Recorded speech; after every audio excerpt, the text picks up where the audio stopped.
지금 이 순간 강남의 PB센터와 VIP룸에서 가장 은밀하게 오가는 대화가 무엇인지 아십니까? 원화는 이제 불안하니 달러나 금으로 비중을 더 늘려달라는 요청입니다.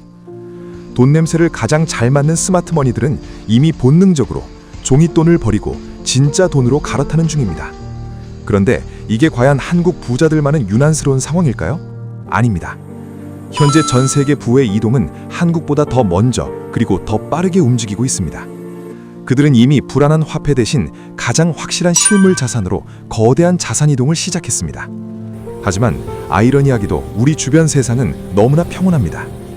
지난 1월 2일 한국은행이 뱅크런 방지 대책을 전격 시행했을 때 대부분의 사람들은 정부가 알아서 막아주겠지 하고 무심코 넘겨버렸기 때문입니다. 그건 순진한 착각입니다.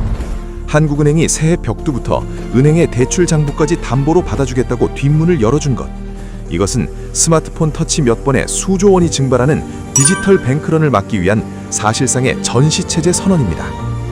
오늘 영상에서는 첫째, 1월 2일 시행된 긴급조치의 숨겨진 의도, 둘째, 정부조차 두려워하는 3시간 뱅크런의 실체, 셋째, 그리고 내 자산을 지키기 위해 당장 확인해야 할 통장 생존 법칙 3가지를 팩트로 자세히 공개합니다.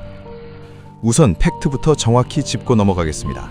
지난 1월 2일 한국은행은 평소와는 다른 금고의 문을 하나 열었습니다.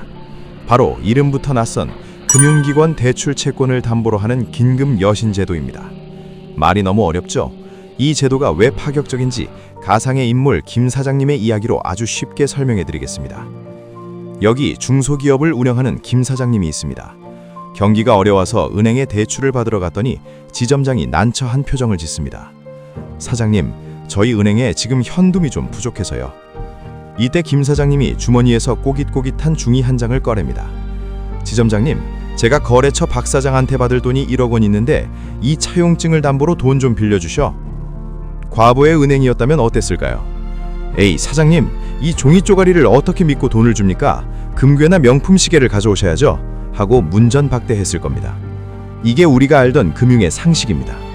그런데 2026년 1월 2일 한국은행이라는 거대한 전당포 주인이 태도를 바꿨습니다. 김 사장, 알겠네.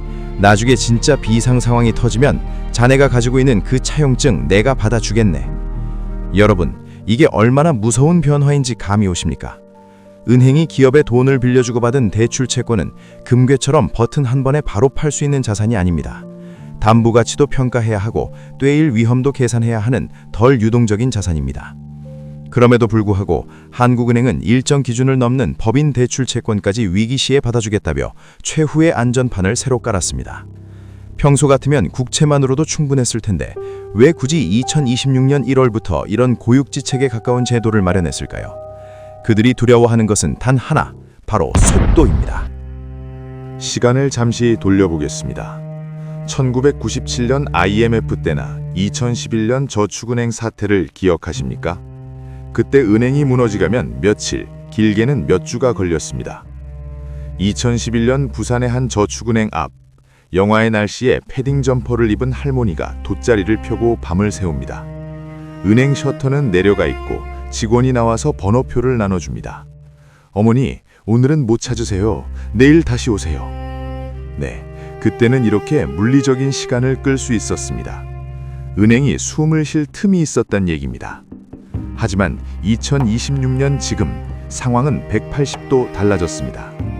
여러분의 주머니 속에 있는 이 스마트폰이 가장 강력하고 무서운 금융무기가 되었습니다. 2023년 3월 미국의 실리콘밸리 은행 SBV 사태를 분단위로 복기해 봅시다. 오전 9시 실리콘밸리의 한 CEO가 트위터를 봅니다. SBV 자금 사정이 안 좋다는데? 그는 지점으로 뛰어가지 않습니다. 커피를 마시며 스마트폰 앱을 켭니다. 재무이사, 우리 자금 100억, 지금 바로 다른 은행으로 옮겨. 이체 버튼을 누르는데 걸린 시간 단 10초입니다. 이런 CEO가 1000명, 10,000명이 되었다고 상상해 보십시오. 그렇게 단 하루, 만 하루 동안 빠져나간 돈이 무려 420억 달러, 우리 돈으로 50조 원이었습니다. 자산 규모 수백조 원짜리 거대 은행이 무너지는 데 걸린 시간은 단 36시간이었습니다. IT 강국 대한민국은 어떨까요? 성인 90%가 스마트폰을 쓰고 은행 거래의 80% 이상이 모바일로 이루어집니다. 전문가들은 경고합니다. 한국은행 보고서조차 디지털 뱅크런의 속도를 경고하고 있습니다.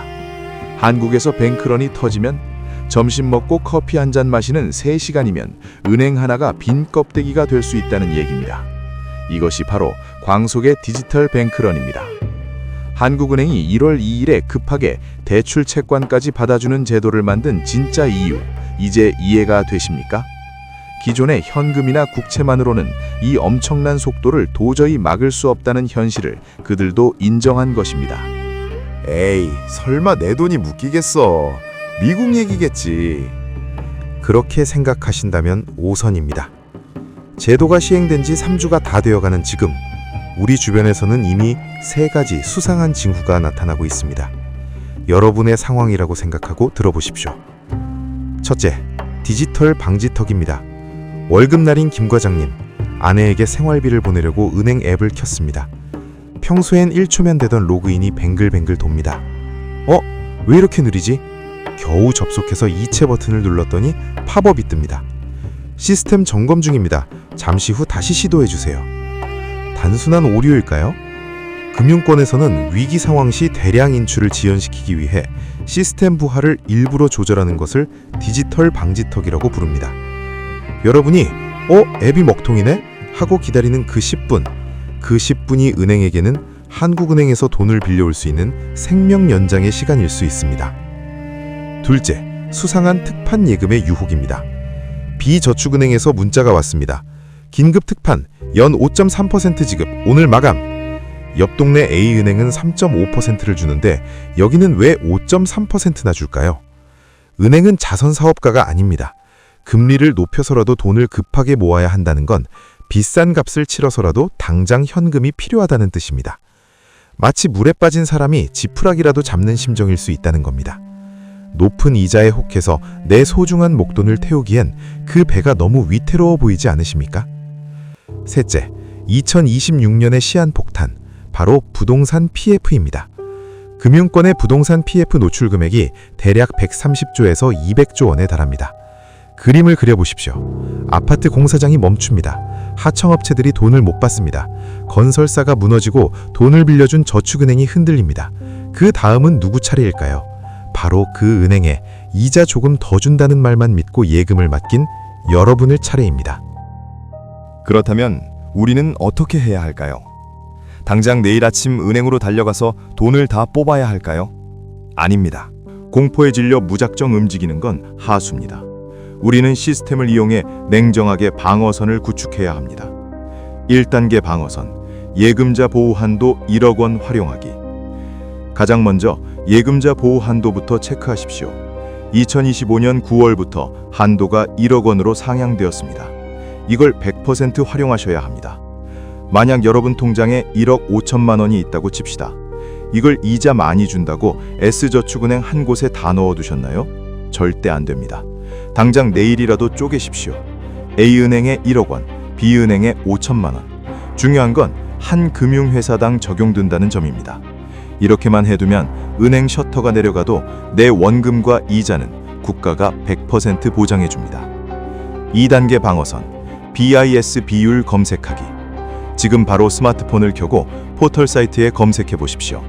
55은행 BIS 비율. 어렵게 생각하지 마세요. 딱 숫자 하나만 기억하십시오. 10.5%. 국제 기준에 따르면 이 수치 이상이어야 안전합니다. 만약 내가 거래하는 저축은행의 비율이 8%, 9%대로 떨어졌다? 0.5% 이자 더 받으려다 원금을 잃을 수 있습니다. 구멍난 배에서는 빨리 내리는 게 상책입니다. 3단계 방어선, 원화 탈출하기. 마지막으로 자산의 일부는 반드시 원화 바깥에 두십시오. 진짜 위기가 오면 환율이 폭등합니다. 은행에서 돈을 찾아도 그 돈으로 짜장면 한 그릇 사 먹기 힘들 수 있습니다. 자산의 20% 정도는 달러나 금, 은 같은 실물 자산으로 옮겨두십시오. 이것이 최악의 상황에서도 내 가족의 생계를 지켜줄 최후의 보험입니다. 언젠가 은행 앱이 멈추고 이체 버튼이 먹통이 되는 날이 올지도 모릅니다. 물론 이런 최악의 사태는 절대 오지 않길 바라지만 지금 상황만 놓고 본다면 이 악몽 같은 시나리오가 가능할 수도 있습니다. 그 순간 미리 준비된 여러분에게는 뉴스에서 보던 그 일이구나 하고 지나가는 불편함일 뿐이지만, 준비되지 않은 분들에게는 평생 모은 자산을 잃는 악몽이 될 수 있습니다. 한국은행은 지난 1월 2일 이미 자기 역할을 준비해 두었습니다. 이제는 여러분의 차례입니다.